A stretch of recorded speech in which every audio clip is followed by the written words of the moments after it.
Hallelujah. Amen.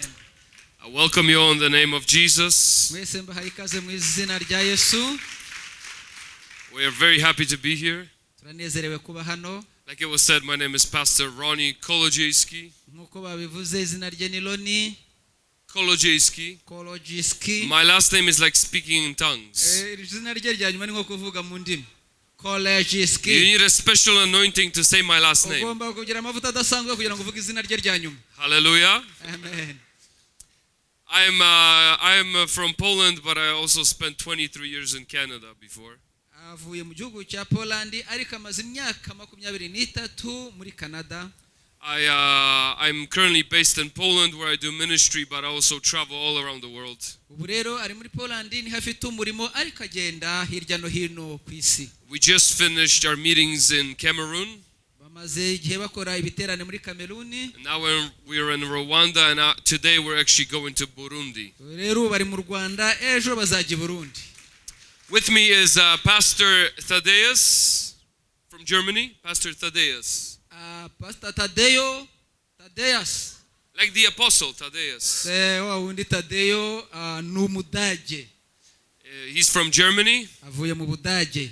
He travels with me a lot to different countries. Kenshi baragendana hirya aho bagenda hirya no hino. And evangelist Andrew from Slovakia. Hanyuma na muvugabutumwa Ndereya avuye muri Slovakia. Muri Slovakia. This used to be Czechoslovakia. It was two countries and they split into two. Yahoze ari bihugu bibiri ubu ari gihugu kimwe ubu kigabanyijemo kabiri muri Czech na Slovakia. Now we have Czech and Slovakia, two different countries. Igihugu cya Czech na Slovakia. And we are very happy to be here. Rero baranezerewe kuba hano. Amen. Amen. Okay. Hallelujah. Let us pray. Reka dusenge. Lord, I thank you for this place. Mwami turagushimiye kubw'uyu mwanya. I thank you for every person in this place. Ndagushimiye kuri buri muntu wese uri hano. Lord, we thank you for your presence and for your word. Turagushimiye kubaho kwawe ndetse n'ijambo ryawe. We ask that you speak to us today. Ndakwinginze ngo uvugane natwe uyu munsi. That you give us ears to hear what you are saying to your church. Kugira ngo duhe amatwi yo kumva iby'itorero ryawe rikeneye kumva. Lord, we ask that you guide the rest of this meeting. Turagusabye ngo uyobore aya materaniro. We give you all the honor and praise. Tuguhaye icyubahiro turaguhimbaje. In the mighty name of Jesus. Izina rya Yesu rikomeye. And the people of God said, abantu b'Imana bose bavuga ngo Amen. Amen. Hallelujah. Today I want to talk to you about the most important thing in our life. Umunsi ndashaka kubabwira ikintu gikomeye mu buzima bwacu. There are many things that are important. Hari ibintu byinshi bijya biba by'ingenzi mu buzima. But there is that one thing that is the most important thing in our life. Ariko hari ikintu cy'ingenzi mu buzima kurusha ibindi. And it's our personal relationship with Jesus. Kandi icyo kintu cy'ingenzi kurusha ibindi ni ukugira ubusabane na Yesu Kristo bwiza. There is nothing more important than our relationship with Jesus. Nta kintu kindi cyiza kibaho kiruta kugira ubusabane bwiza na Yesu Kristo. And when we're talking about a relationship, iyo tuvuze ubusabane, it's not just believing in God. ntago ari ukwizera Imana gusa. It's not theory. Ntago ari kwiyumva ibyo wiyumvamo. It's not even good theology. Nta nubwo ari ukuba ufite theology nziza. It's not that you just go to church. Nta nubwo ari ukujya mu rusengero. But it is something very practical. Ahubwo ni ikintu gishyirwa mu bikorwa. It is spending time with God every day. Ni ugubana n'Imana umunsi ku wundi. Going into the presence of God every day. Wakagenda mu bumana umunsi ku wundi. Talking to Jesus. Ukavugana na Yesu. Spending time in the Bible every day. Ugafata igihe muri Bibiliya yawe ugasoma Bibiliya yawe umunsi ku wundi. And allowing the word of God to speak to us and to change our lives. That is a relationship with God. It is something very practical. Now let's go to the Gospel of Mark. Chapter 1. Verse 35 to 37. So verse 35, 36, 37. Mariko igice cya mbere turasoma duhereye ku murongo wa 35 tugere ku murongo 37. Yego. Nuko mu museke twahageze nuko mu museke arabyuka arasohoka ajya mu butayu asengerayo. Simoni n'abandi bari kumwe nawe baramukurikira. Bamubonye baramubwira bati, abantu bose baragushaka. Arabasubiza ati, ahubwo tujye ahandi mu yindi midugudu iri bugufi, nigisheyo naho kuko ari cyo cyanzanye. Hallelujah. This is the beginning of the gospel. The disciples just met this amazing person of Jesus Christ. Everything is fresh and new. The Bible says that Jesus wakes up early in the morning to go to pray. And without any encouragement, the disciples wake up early and go after him. They want to know where he went. They wanted to spend time with him. This is that time of first love. Do you remember when God touched you for the first time? Not when you first heard the gospel. Not when you first went to church. But when God really touched your heart for the first time. Who remembers?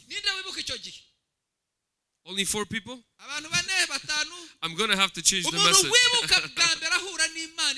When we couldn't stop reading our Bibles. When we couldn't wait till the next prayer meeting. And we were in that first love. This is that time in the disciples' lives. They just met this amazing person. Without any encouragement, they wake up early in the morning to go after him. Now I want us to move in time about 3 years into the future. And we're going to jump to chapter 14 of Mark. This gospel only has 16 chapters, so this is near the end of the gospel.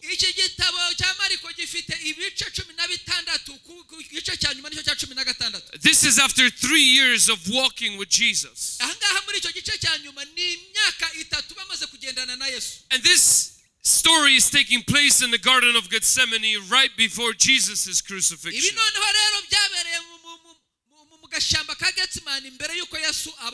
So let's read Mark chapter 14. Only 2 verses. Verse 32 and 37.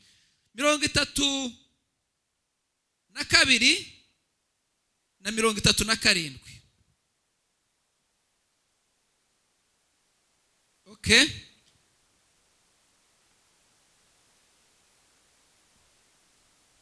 Bagera ahitwa I Getsemani, maze abwira abigishwa be ati, nimube mwicaye hano mbanze nsenge.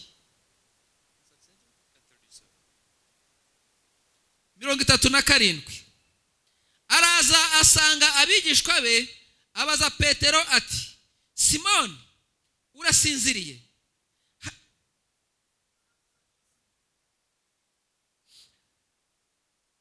Araza asanga basinziriye, abaza Petero ati, Simoni, urasinziriye? Harya ntubashije kuba maso n'isaha imwe? Jesus is experiencing the most difficult time in his life. Before him is the most difficult thing he's ever going to have to face.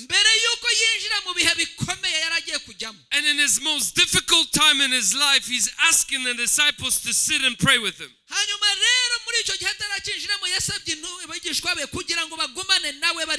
But they're sleeping. What happened between chapter 1 and chapter 14?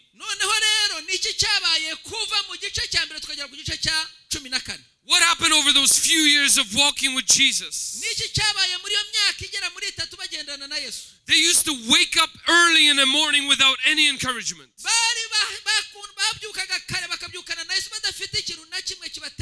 And now when Jesus is really asking them to sit and pray with him, they're sleeping. tubane nanjye dusengane. I want to tell you that they lost that first love in their heart. Ndashaka kukubwira ngo hari icyo batakaje cyambere mu buzima bwabo. They lost that passion for Jesus. Babuze uwo muhate wa Kristo. We know they went to big meetings where Jesus fed thousands of people. We know that they walked with Jesus every day and they saw mighty miracles with their own eyes every day. But even though they went to big meetings and saw all these, they lost that passion in their heart.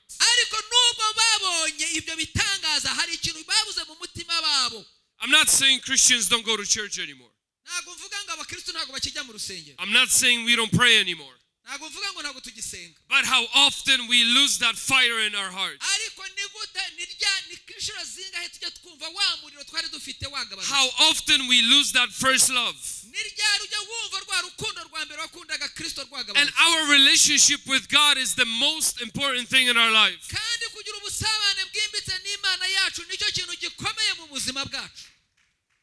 Thank you, Bishop. I was waiting for that first hallelujah, amen. I know that the man of God is with me. First and greatest commandment. God with all your heart, mind, soul, and strength.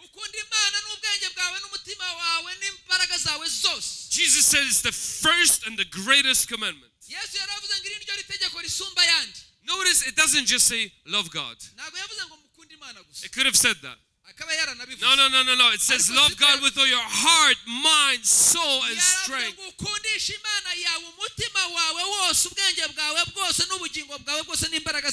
With everything that is in you, love Him. First and greatest commandment. Second is like it. Love your neighbor as yourself. Based on these two commandments is the whole Bible. In these two commandments are fulfilled the law and the prophets. Relationship with God and relationship with man. And we see the revelation of these two main commandments in the cross of Jesus Christ. We see the larger beam, the main beam of the cross. That is pointing where? That is pointing where? To God.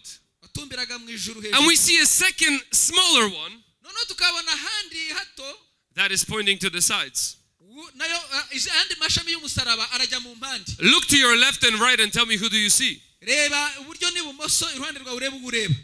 Relationship with God. Relationship with people. Greatest commandment, love God. And the second one, love people. Of God is fulfilled in these two commandments. If you really love God and people, you will fulfill everything.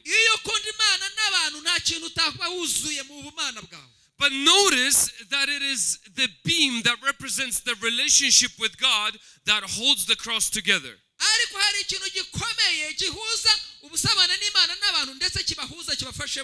This beam is the foundation of the cross. Because if we don't have a real relationship with God, we will never be able to love people properly.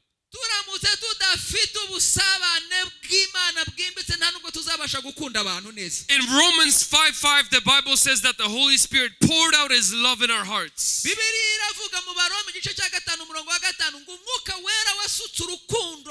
And I want to tell you that He continues to pour out His love in our hearts whenever we spend time in His presence.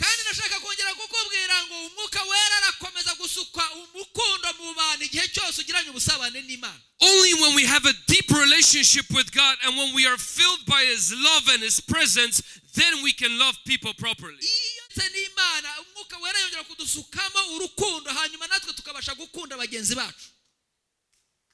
Hallelujah. Amen. Preaching the gospel, healing the sick, and casting out demons are very important. byiza, kwikiza abarwayi, gukora ibitangaza ni byiza pe. But those things are here in the world because of sin. Ariko ibyo ngibyo byabereyeho kubera icyaha. Let's go back to the Garden of Eden. Reka twisubirire muri Eden. Few thousand years back. Imyaka ibihumbi ishize. In the Garden of Eden. Noneho muri Eden. Before sin came into the world. Mbere yuko icyaha kiza mu isi. There was no. Okay, we're leaving the Garden of Eden. Muri Eden hari urusaku rwinshi, reka tube tuhavuye. This is the Garden of Eden now. Reka tuyikorera hano. I understand. It's not there. We picked the wrong place. In the Garden of Eden. Before sin came into the world. There was no preaching the gospel, healing the sick, and casting out demons. But the people that were there had a relationship with God. Now because sin has entered the world, we must have preaching of the gospel, healing the sick and casting out demons. But we who are born again have a relationship with God. When we go to heaven and on the new earth, there will no longer be preaching of the gospel, healing the sick and casting out demons. But those who will be there will have a relationship with God. So there are many things that are important, but they are temporary. But a relationship with God was, is, and will be. Because it's the most important thing in our life. It is the reason why God created us. It is the main reason for the cross. Many blessings flow from the cross. Healing flows from the cross. Deliverance flows from the cross. But the main reason for the cross is that so that we can be reconciled with our Father. So that we can have a relationship with God. Hallelujah. The first thing that God told him to build was the Ark of the Covenant, which represents the presence and the glory of God.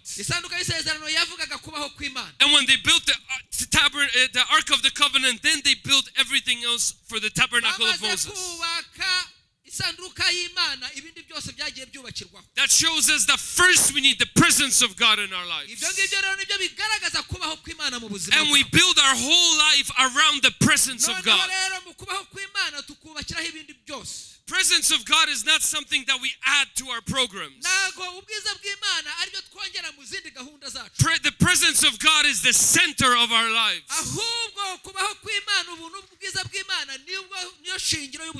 It is the most precious thing that we have.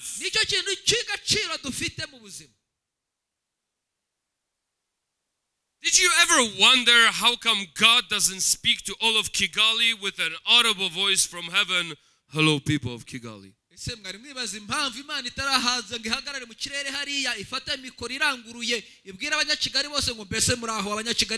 Every person in this church believes that God is capable of doing it. If he wanted to, he can do it.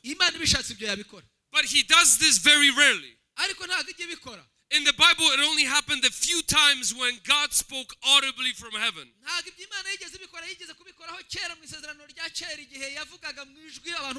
If God wanted to, right now, he could speak audibly so that every person in the Rwanda would hear him audibly. But he doesn't do it. How come all over the Old and the New Testament, God continually says, seek my face, seek me?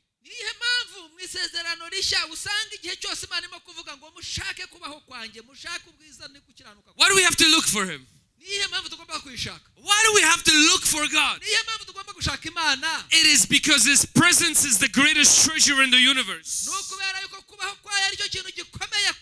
It is hidden. And it is only revealed to those who seek him with all of their heart. Some people, like criminals, abantu nk'abagizi ba nabi they hide things because they never want anybody to find it. bashisha ibintu kuko badashaka hari umuntu ubibone. But God hides his glory for it to be ariko found. Imana ihisha ubwiza bwayo, But it is only found by those who seek him with all of ubwo their bwiza heart. bwayo bugahishurwa kuri abo ngabo babushaka. Hallelujah. Amen. Jeremiah 29:13. Yeremiya igice cya 29:13. Nimunshakana umutima wanyu wose. God says we will find him when we seek him with all of our hearts. Imana iravuze ngo muzashaka mumbone nimunshakana umutima wanyu wose. And I want to tell you that meeting with God is always halfway. Ndashaka kubwira guhura n'Imana kenshi usanga ari nk'igice. Moses would go up on the mountain to meet with God. Mose yajyaga azamuka umusozi akajya guhura n'Imana. And the Bible says that God would come from heaven onto the mountain and they met halfway. Bibiliya ikavuga ngo Imana ikaza yagera ivuye mu ijuru yagera hagati. Moses would climb up on the mountain Mose akazamuka umusozi. and God would come from heaven onto the mountain Imana nayo ikamanuka mu ijuru ikaza ku musozi. and they met halfway. Hanyuma bagahurira hagati. Because meeting with God is always halfway. Kubera yuko guhura n'Imana bisaba ngo muhurire hagati. James 4:8. Yakobo James 4:8. Yakobo igice cya 4:8. Draw near to God, Avuga ngo munyegere then he will draw near to nanjye you. nzabegera. Meeting with God is always halfway. Guhura n'Imana rero mugomba guhurira hagati. Even when the rapture of the church will happen, Ndetse n'igihe cyo kuzuka uzaba, the Bible says we will be taken up, Bibiliya iravuga ngo tuzazurwa. he will be coming down, Kandi n'abazaba barimo and kuza. we'll meet in the clouds halfway. Tuzahurire hagati no hagati. Because meeting with God is always halfway. Kubera yuko guhura n'Imana ni hagati no hagati. The problem often is that we want God to come to the bottom of our mountain. Ikibazo turashaka ngo Imana ize dusange hano hasi. God, I came to church, now touch me. Imana naje hano mu rusengero nkoraho. But meeting with God is always halfway. Ariko guhura n'Imana mwibuka ko muhurira hagati. And notice that in James 4:8 it says that first step belongs to us. The first step belongs to Muri us. Yakobo igice cya 4:8 ho havuze ngo intambwe ya mbere utera intambwe ya mbere ni yacu, intambwe ya mbere ni yawe. When we draw near to God, then he will draw near to us. Twegereye Imana nayo iratwegera. How often we are waiting for God, but God is waiting for Inshuro us. zingahe tuba dutegereje Imana kandi Imana nayo idutegereje. The church is waiting for God, but God is waiting for his church. Itorero ritegereje Imana igihe kirekire ariko Imana nayo iraritegereje. Because there are always exceptions, because we can never put God in a box. Kubera yuko hari ibintu bigira itandukano ntabwo twashyira Imana mu gabogisi. But overall, God just responds to what people do. Ahubwo Imana isubiza ibyo abantu bakoze. When we knock, Iyo dukomanze then it is opened. irafungura. When we seek, Iyo dushatse then we find. turabona.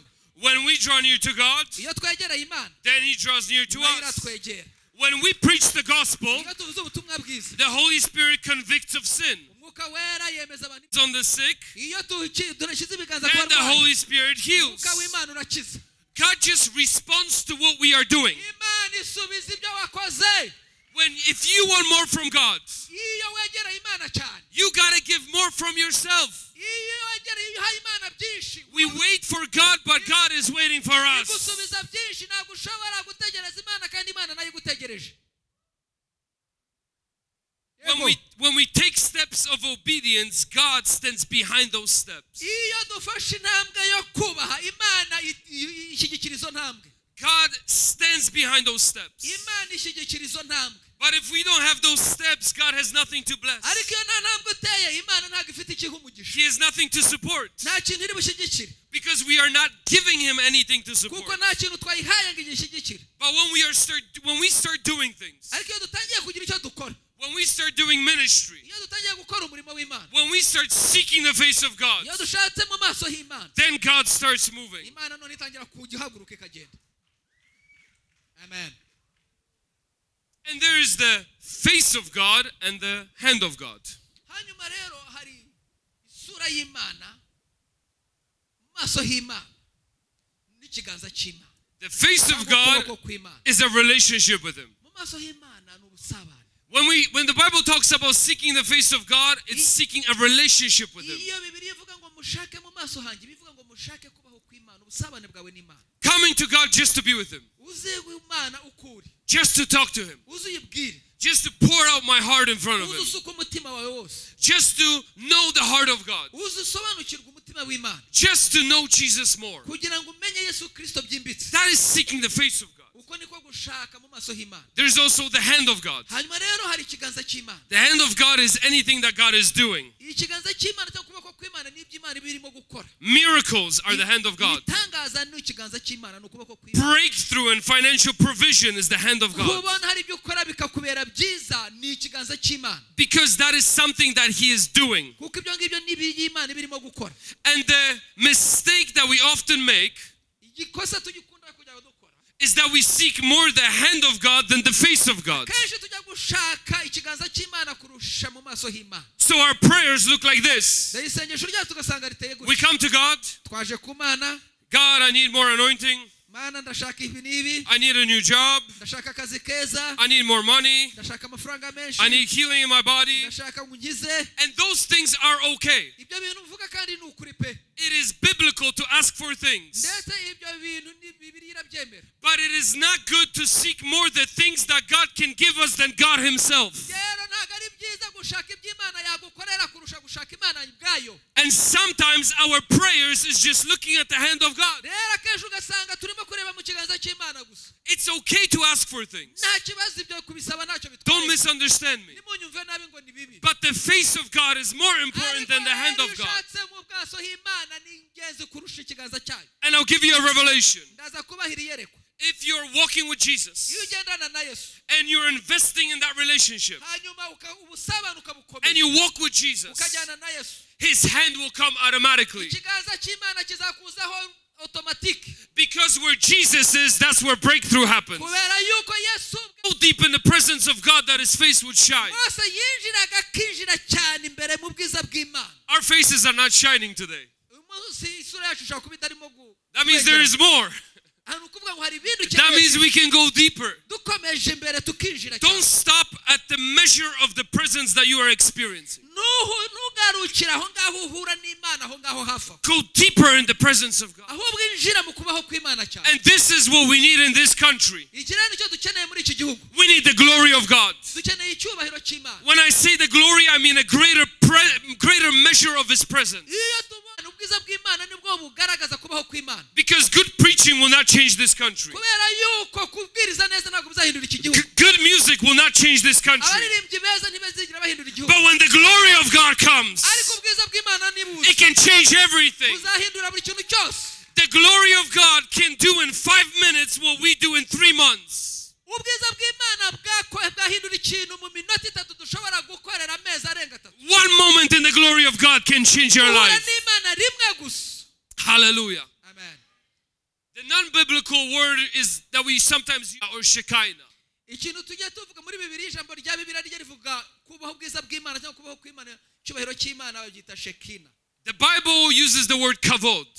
Bibiliya ikayita ekabod. That's the word glory. icyo ni ikivuga icyubahiro The cy'Imana. literal meaning of kavod is heaviness. rero kabodi bisobanuye uburemere. Because the glory is heavy. kubera yuko ubwiza bw'Imana n'uburaremereye. Sometimes when it comes, it's hard to stand on your feet. iyo cyane cyane iyo uhagurutse uteruye ikintu kiremereye. The Bible says when the temple of Solomon was being dedicated, Bibiliya iravuga ngo ihema ry'ibonaniro ryo Salomo yubatse igihe ryagurirwaga Imana. the glory, the kavod, filled the temple. icyubahiro cy'Imana kabodi yinjiye yuzura urusengero. To the point that the priest couldn't even stand and minister. kugeza aho abapristi batabashije kubona aho bahagarara. Few chapters later, it says that the glory was so powerful that the priest couldn't even enter the temple. Bibiliya iravuga ngo ubwiza bw'Imana bwuzuyemo kugeza aho abatambyi batabashije kwinjira. This was under the old covenant. ahangaha rero mu isezerano rya kera. We have a better covenant. ariko dufite isezerano ryiza. We have access to that glory. noneho cya cyubahiro twe dufite kukijyamo. But there is a price to pay. ariko hari igiciro ugomba The kwishyura. price is not money. igiciro si amafaranga. It is your life. n'ubuzima bwawe. It is your time. n'igihe cyawe. It is your passion. n'umuhate wawe. It is your heart. n'umutima wawe. It is your faith and hunger n'ukwizera. more of God. kuba wumva utanyuzwe nawe udahuye n'Imana. If it was easy, there'd be glory everywhere. biramutse bigenze bityo icyubahiro cy'Imana cyaba. I travel all around the world, ajya agenda ahantu henshi. all 6 continents, muri kontena 6 zose. always moving from place to place. imigabane yose ava ahantu hajya ahandi. I don't see the glory of God everywhere. ntabwo arabona icyubahiro cy'Imana I only see it in some places with some people. ajya kubona icyubahiro cy'Imana kigaragara ahantu hamwe hato hato Because there's a price to pay to see the glory. yuko hari igiciro bisaba kugira ngo ubwiza bw'Imana bugaragare. Salvation is free, but revival will cost you everything. agakiza n'ubuntu ariko ububyutse bugusaba byose. Now, how do we bring the glory of God? ni gute rero twazana ubwiza bw'Imana?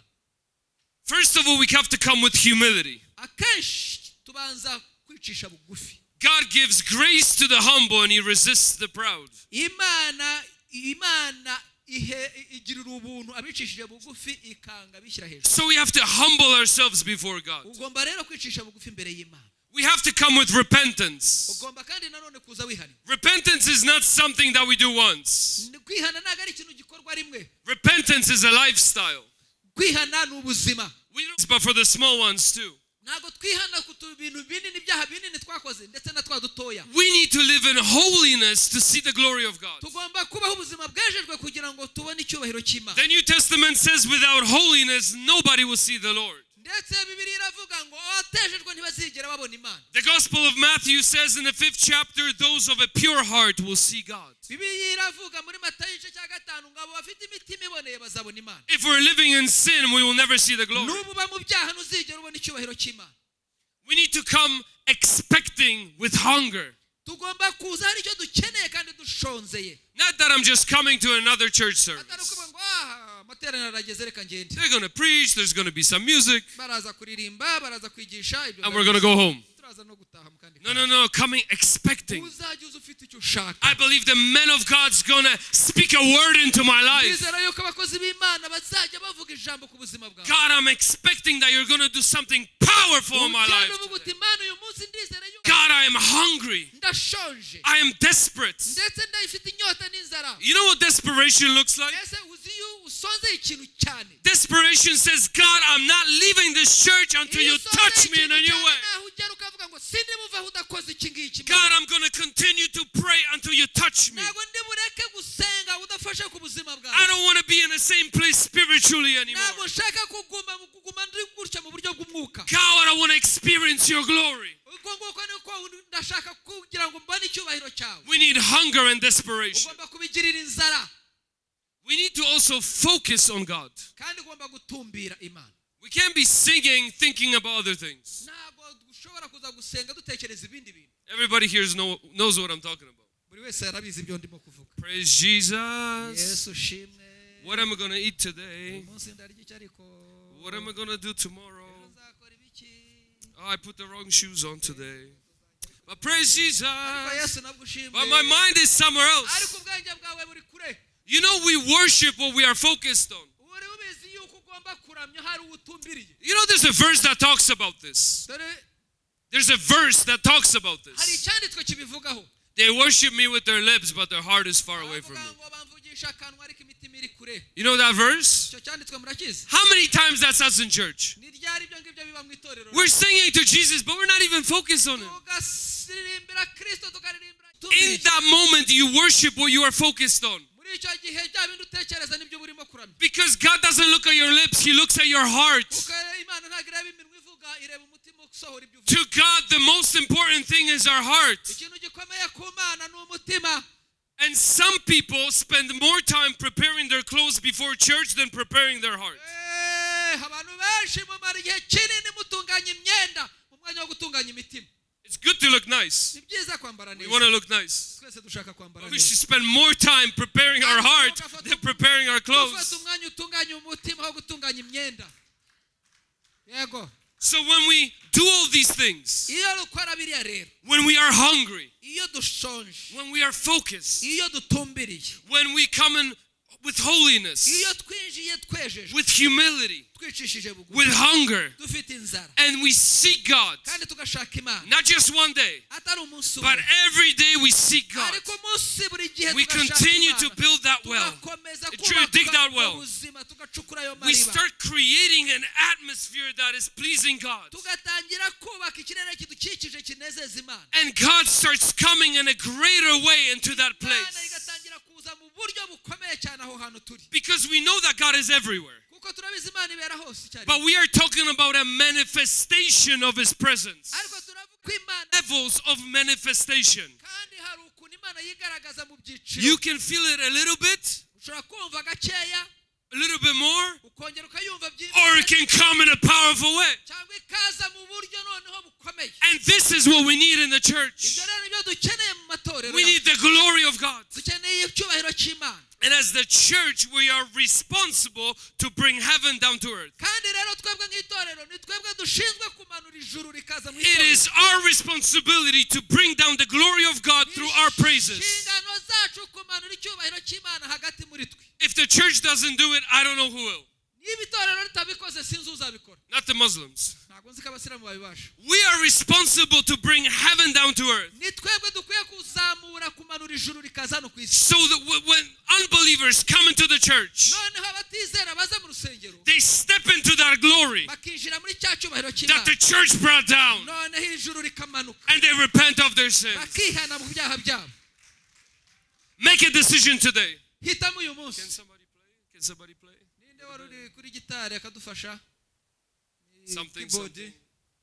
Make a decision that you're going to seek God more than ever before. uvuga uti ngiye gushaka Imana ntigeze nshaka igihe cyanjye cyose. Not only in church. atari mu itorero gusa. Church is very important, mu itorero ni byiza pe. but also every day in your personal ariko mu life. buzima bwawe bwa buri munsi. We need our corporate relationship with God as a church, tugomba kugira guhuza dushaka Imana nk'itorero. but we also need our personal relationship with God every day. tugomba kugira wowe ku giti cyawe gushaka Imana noneho. Make a decision today uyu munsi ndagira ngo uhitemo.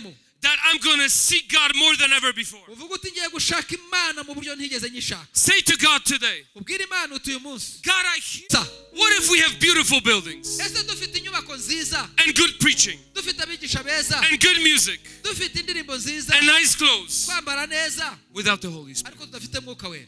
We have nothing. dufite ubusa. We have nothing. dufite ubusa. He is everything. mwuka wera ni byose.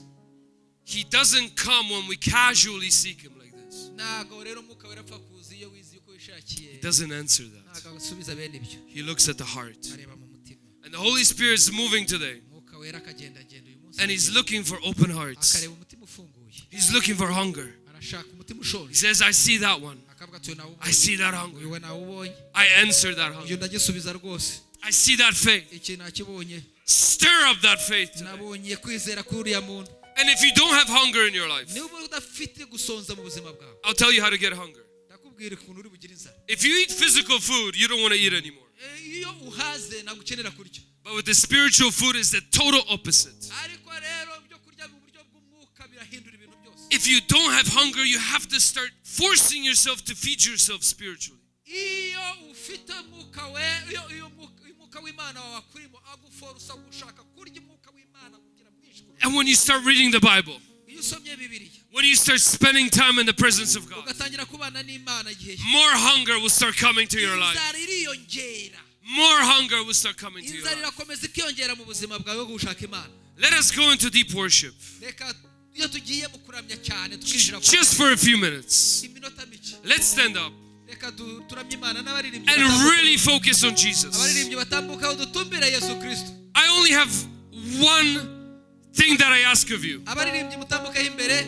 That for the next few muri minutes, iyi minota hari ikintu ugiye kubasaba. we will not look in our phones. ntabwo turi burebe muri telefoni zacu. We will not think about other ntabwo things. ibindi bintu turi butekereze. We will not talk to other people. ntabwo turi buvugane n'umuntu uwo ari we wese. But we will close our eyes turafumbiriza amaso yacu. and focus on hanyuma Jesus. dutumbire Yesu.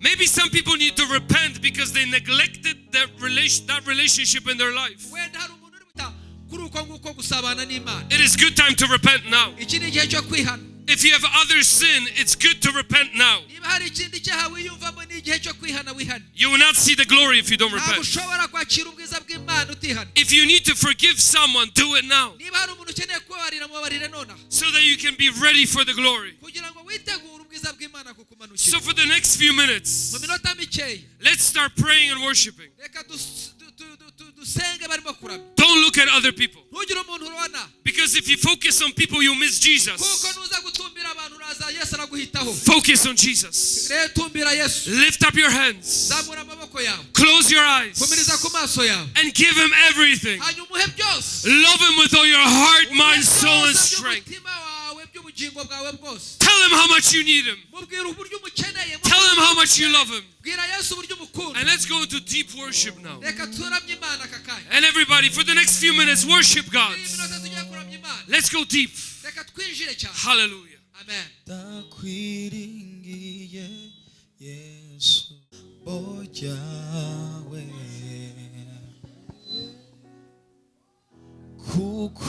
kukwiyuvuze rimwe gusa biratungana.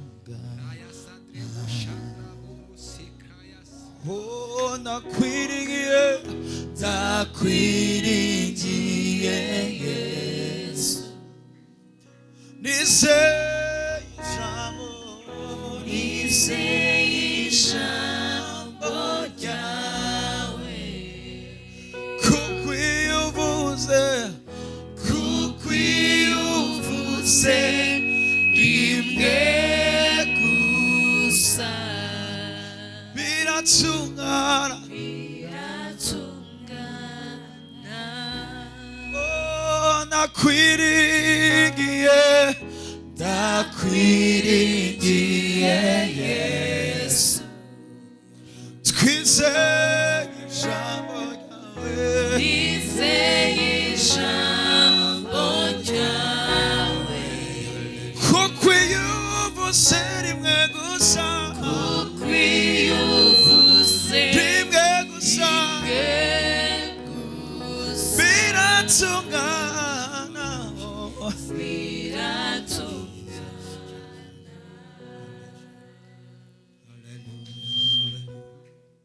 Numanga masurambona ole bokosiri ya santa kalama uri ya salaba kuria